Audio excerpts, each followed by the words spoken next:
Hoy vamos a continuar nuestras conferencias sobre la vida cotidiana en Antiguo Egipto y vamos a hablar sobre un aspecto tan importante de cualquier cultura, de cualquier civilización, como la vestimenta.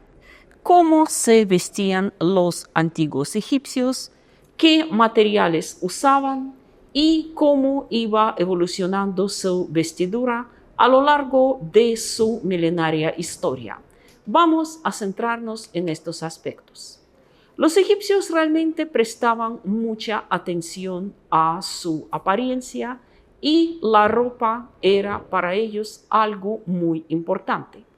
Y podemos decir que todo el estilo de los trajes de la moda egipcia se puede reducir a estas tres palabras: sencillez, comodidad y ligereza. Realmente, siendo un pueblo muy práctico, los egipcios también otorgaban mucha practicidad a su ropa. Se consideraba que la ropa no debe impedir los movimientos, la ropa no debe molestar, sino ser tan ligera que apenas se nota. Era para los egipcios prácticamente como su segunda piel.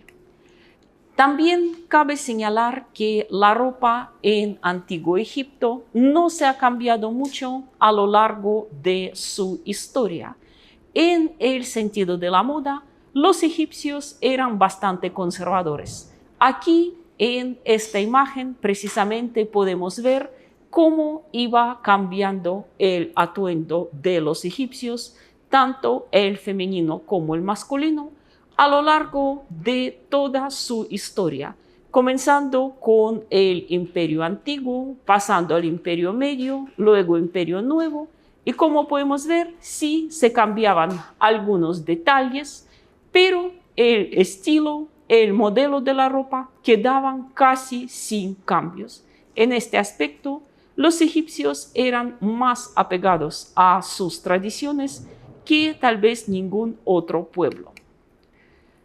Entonces, antes de que hablemos sobre las principales prendas, sobre diferentes estilos y modelos, vamos a ver qué materiales se usaban para la ropa. Y, sin duda alguna, el primer material que debemos mencionar sería el lino. Lino, aquella planta que es cultivada en el Valle del Nilo, prácticamente desde los tiempos prehistóricos, casi en los mismos albores de la revolución del Neolítico, y por lo tanto, aún en la época predinástica, el lino era el material predominante en los trajes de todos los egipcios de diferentes clases sociales. El lino acompañaba a un egipcio prácticamente desde la cuna a la tumba, desde los primeros pañales, desde las primeras túnicas adultas y hasta aquellos vendajes en los que se envolvía la momia antes de ser enterrado. Estos vendajes de las momias, así como las prendas de ropa que se conservaron en los arcones, más que todo en las tumbas de la nobleza, evidencian que el lino de los egipcios era realmente de muy buena calidad. Y también podemos decir que también el lino egipcio era uno de los artículos más importantes de la exportación. Aquí precisamente podemos ver cómo unos comerciantes fenicios están, al parecer, regateando precios con los propietarios de un taller textil donde las telas de lino son el artículo principal. Sí, el lino egipcio, con el paso del tiempo, se hace famoso mucho más allá de las fronteras del Valle del Nilo. Otra tela bastante valorada, aunque no tan divulgada, eran las telas de algodón. Como se sabe, hasta hoy día Egipto sigue siendo el mayor exportador de algodón de fibra fina, Realmente la fibra de algodón egipcio es muy valorada hasta hoy día porque es larga, muy fina y al mismo tiempo muy resistente. Sin embargo, en los tiempos faraónicos, el algodón no estaba tan divulgado en el Valle del Nilo como lo es hoy día. Cabe señalar que, a diferencia del lino, el algodón no es una planta autóctona egipcia.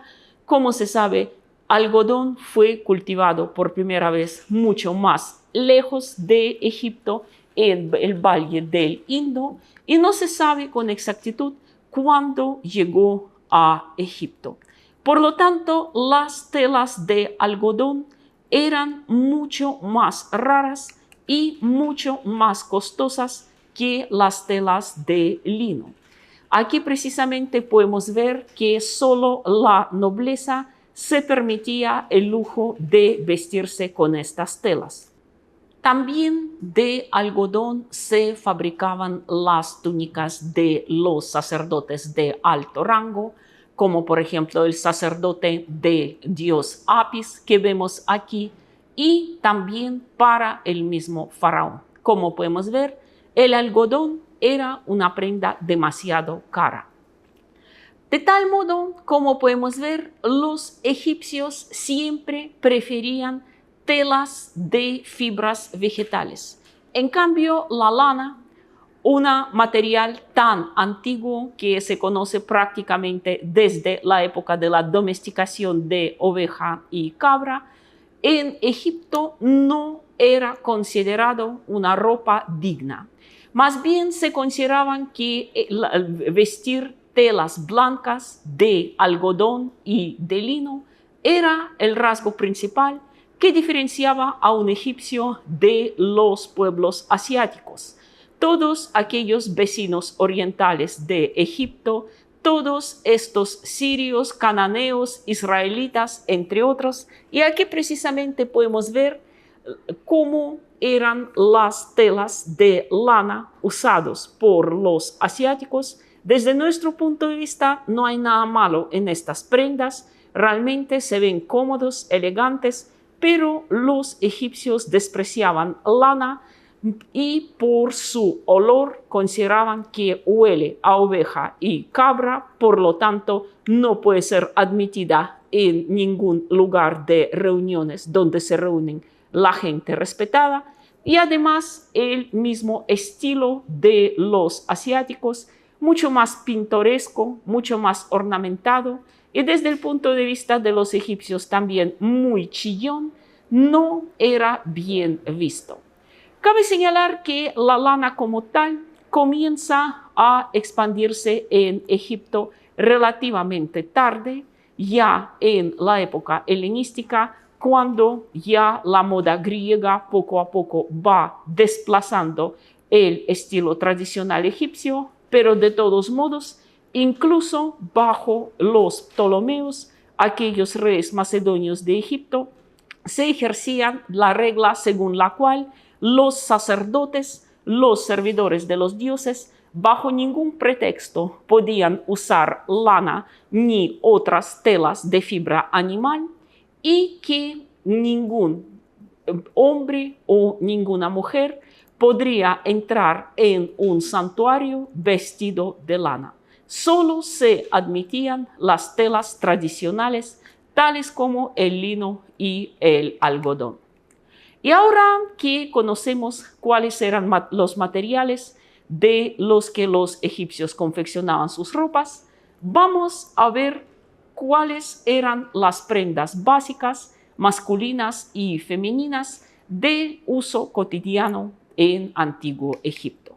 Comenzaremos por el shenti, aquella prenda clásica de traje masculino que era una especie de combinación entre falda y taparrabo. Como podemos ver, era una prenda ligera que se cubría solo una parte del cuerpo, desde la cintura, un poco por debajo del nivel de ombligo, como podemos ver en esas estatuas, y un poquito más arriba de las rodillas y se sostenía con un cinturón. Ningún hombre egipcio que se respetaba saldría de casa, aparecería en público sin el tradicional shenti. Shenti era el símbolo de la dignidad masculina y tal vez, tal como suena hoy esa famosa frase, ¿quién en esta casa lleva los pantalones? Un antiguo egipcio seguramente exclamaría, ¿y quién en esta casa lleva el shenti? Sí, shenti, como podemos ver, era una prenda indispensable de atuendo masculino.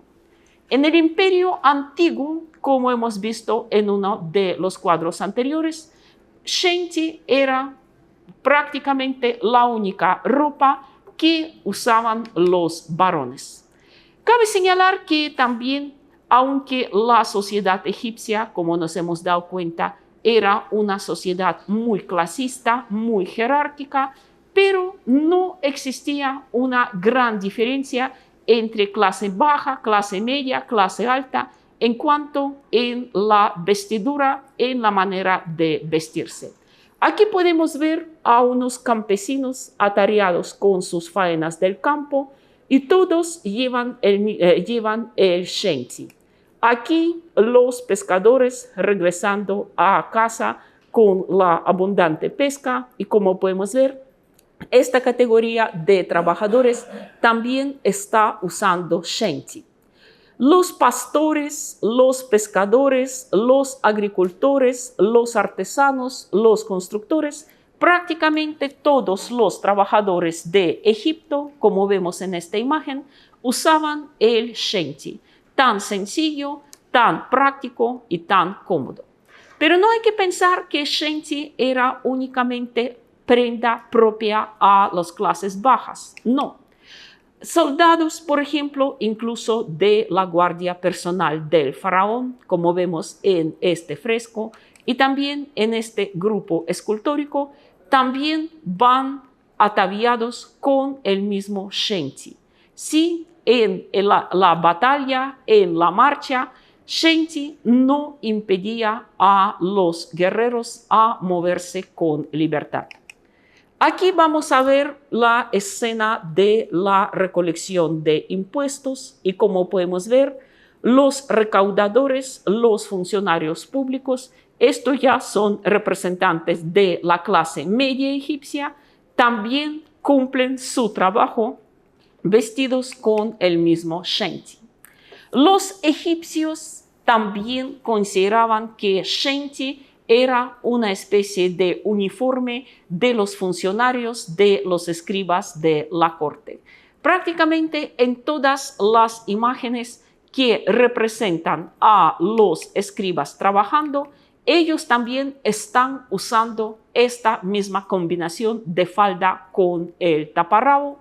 Y en esta famosísima estatua de escriba sentado en Louvre, vista aquí desde diferentes ángulos, podemos ver cómo se veía un escriba por delante y por detrás con su prenda tradicional. Como podemos ver, era una prenda muy práctica. Aquí vestido con ella, a diferencia, por ejemplo, si eran unos pantalones, uno puede permanecer sentados horas y horas en la estera con las piernas recogidas en esta clásica postura de escriba y tanto por delante como por atrás el aspecto será bastante decente. E incluso los faraones, aquellos dioses vivientes, no rechazaban la practicidad y la comodidad de shenti. Todos los faraones en sus imágenes, en sus estatuas, en sus monumentos están llevando esta misma prenda. Aquí, por ejemplo, podemos ver una estatua del faraón Khafra sentado y también el monumento a Ramsés II el Grande erguido. Ambos usan shenti. Aquí podemos ver una estatua procedente de la tumba de Tutankamón, donde el joven faraón también lleva esta prenda Y también vemos una imagen que representa al faraón Seti sentado en el trono y con la misma prenda. Sí, aquel mismo Seti I, el padre del gran Ramsés. Como podemos ver, era un atuendo faraónico por excelencia, desde un simple trabajador, desde un simple campesino y artesano, y hasta el mismo faraón, el mismo amo y señor de las dos tierras, todos vestían la misma prenda. Claro que su calidad se diferenciaba. El shenti de los nobles y de los reyes eran con frecuencia de algodón o de un lino mucho más fino, mejor elaborado, a veces también ricamente ornamentado, pero el corte seguía siendo el mismo.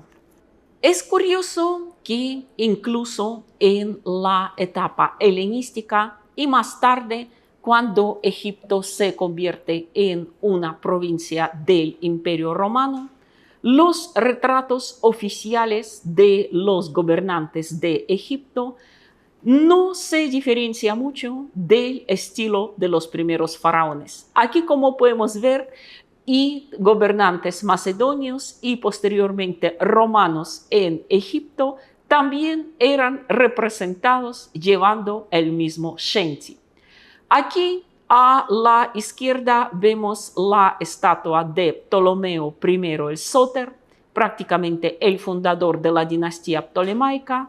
A la derecha vemos ya una estatua de periodo romano que representa al emperador César Augusto, también ataviado con el tradicional shenti egipcio. Así que, como podemos ver, era una prenda tan cómoda, tan práctica, que la seguían usando a través de miles y miles de años. Sin embargo, no podemos decir que el estilo de ropa egipcio no iba cambiado con el paso del tiempo y que de todos modos ya en el Imperio Nuevo aparece una nueva tendencia. No sabemos por qué, tal vez el clima se ha vuelto más fresco o simplemente por una nueva tradición. Comienzan los nobles de Egipto poner por encima de shenti una especie de túnica. Una túnica muy ligera, casi transparente, como podemos verlo aquí.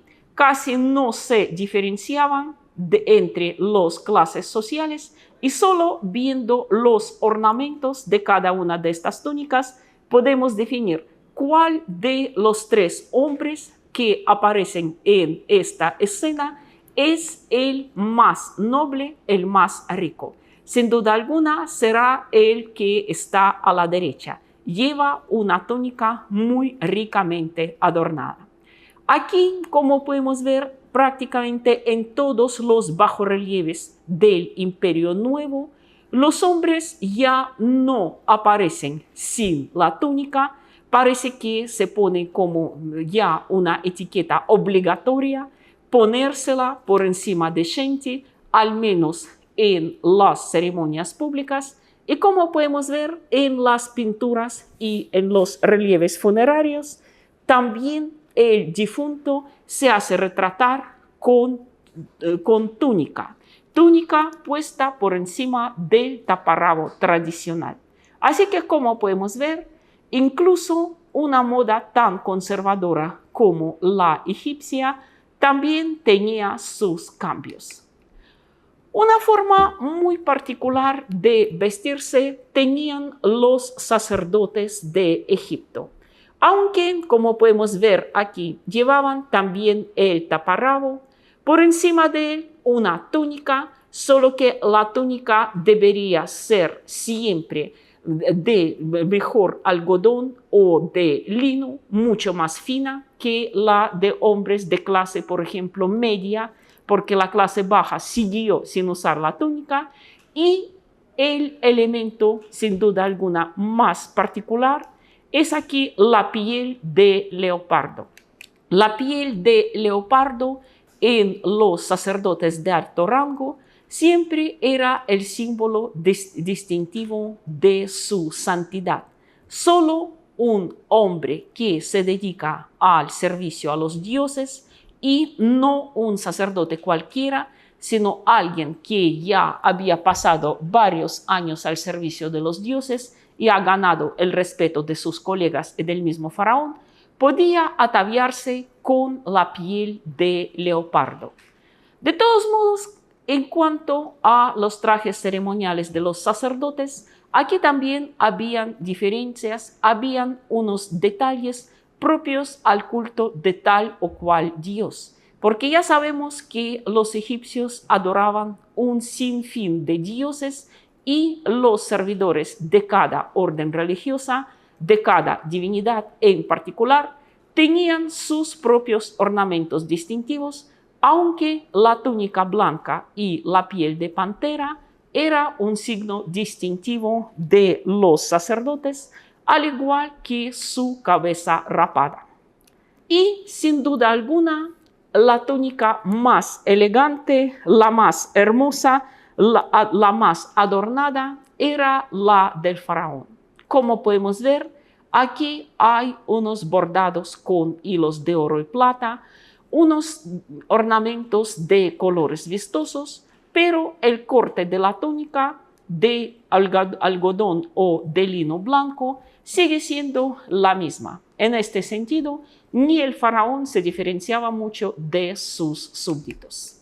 Y ahora pasemos a la moda femenina, que como se sabe, siempre en todos los pueblos y culturas sin extensión, tiende a ser más variada, más elegante y más, digamos, sofisticada que la moda masculina.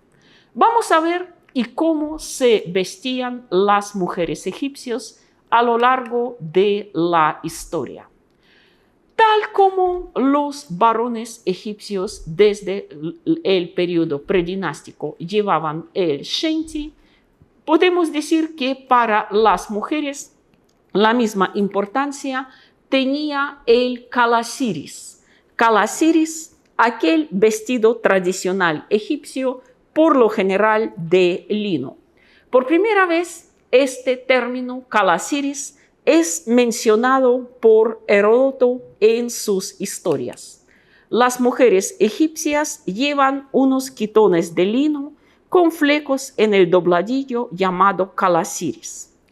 Claro que era un vestido muy cómodo, muy práctico, pero a lo largo de la historia de Egipto también había cambiado algunos de sus detalles. La forma más primitiva, conocida aún desde la época predinástica, era un vestido en forma de tubo muy ajustado al cuerpo que se sostenía con una o con dos tirantes, dejando por lo general los pechos desnudos. Aquí precisamente vemos este calasiris a la antigua en este grupo escultórico que representa a unas portadoras de ofrendas.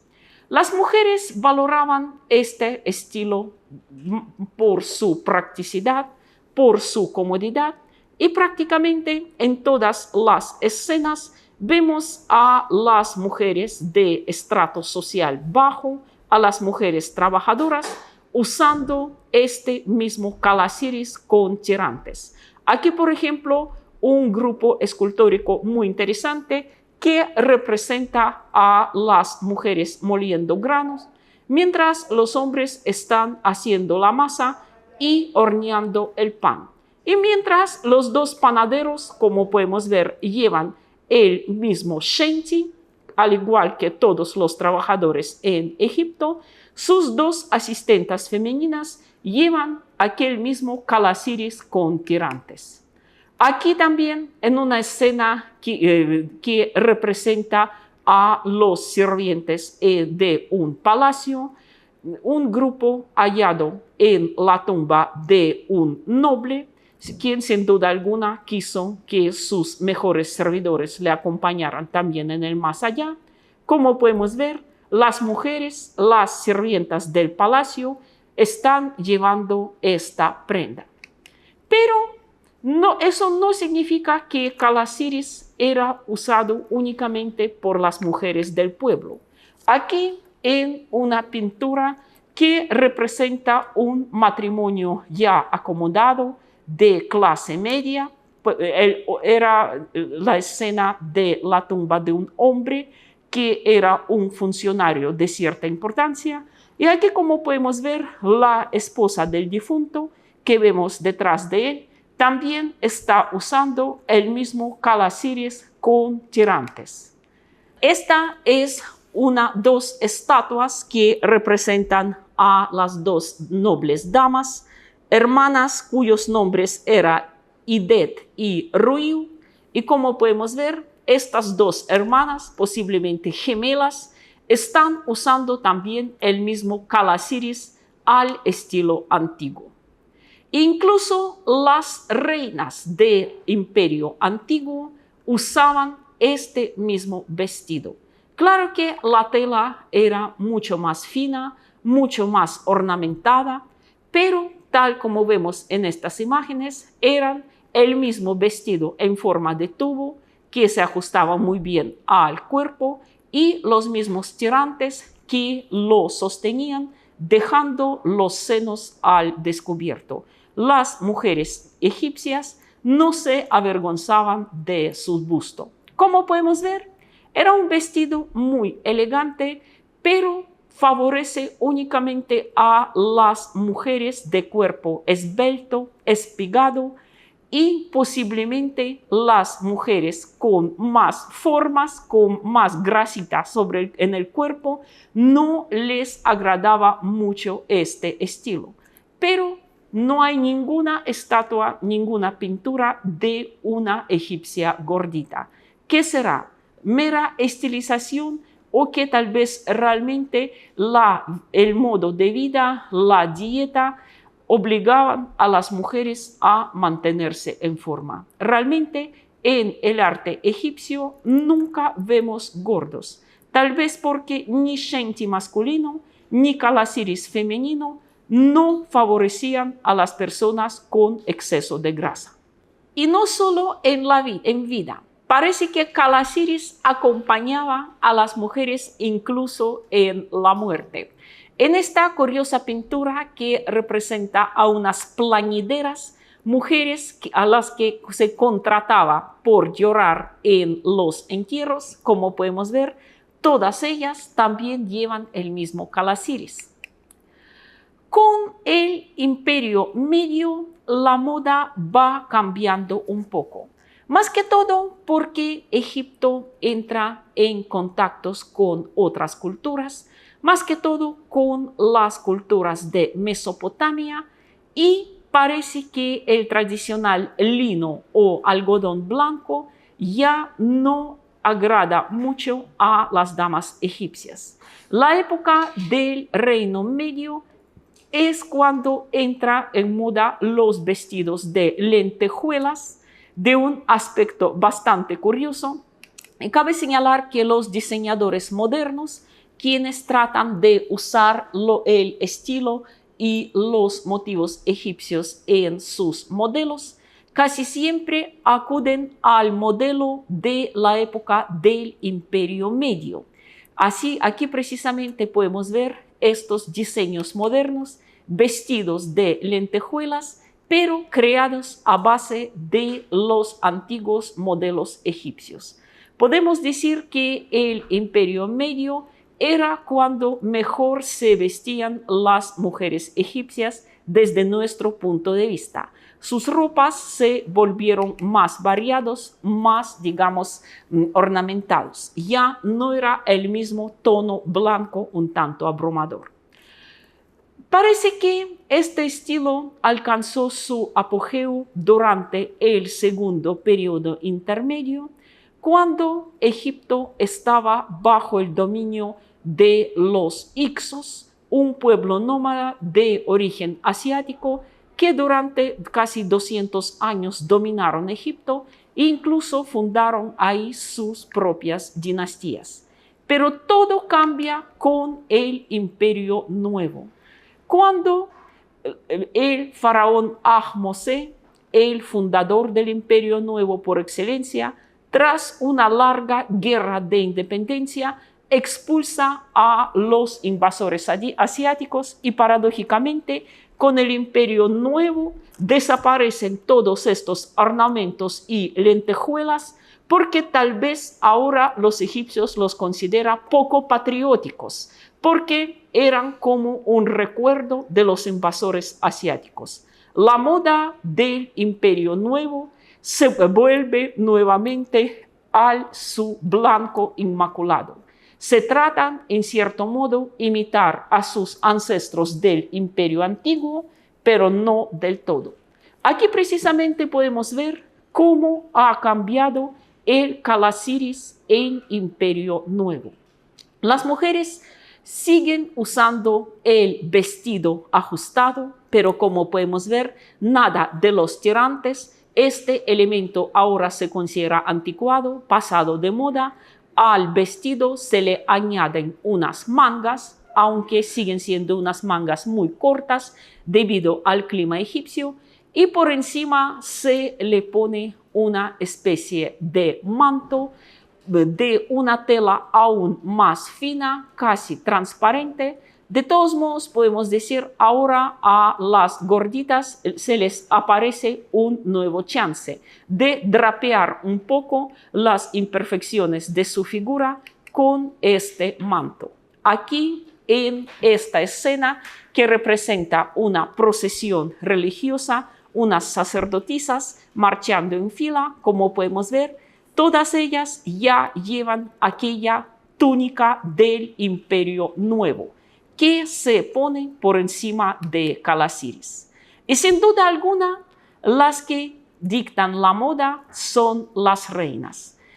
En este sentido, sobresalen las pinturas de la tumba de Nefertari, que puede ser considerada la más elegante entre todas las reinas egipcias. Como podemos ver, ella, siguiendo el estilo de la época, lleva el calasiris encima de él, la túnica, pero le añade unos cinturones, unos brazaletes, unos ornamentos tan, yo diría, particulares, tan propios a ella, solo y solo a ella, que podemos decir que sin duda Nefertari tenía un estilo muy propio.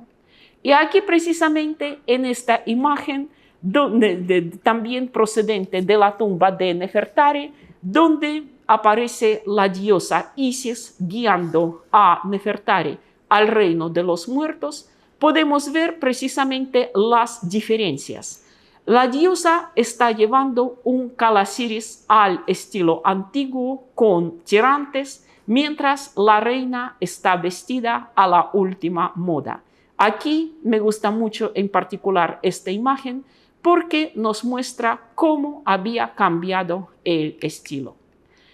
Y en la época helenística, ya decir en la época greco-romana, Calasiris sigue lidiando, sigue dictando su estilo en la moda egipcia.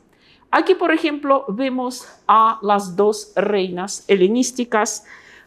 En la imagen de la izquierda aparece la reina Arsinoe.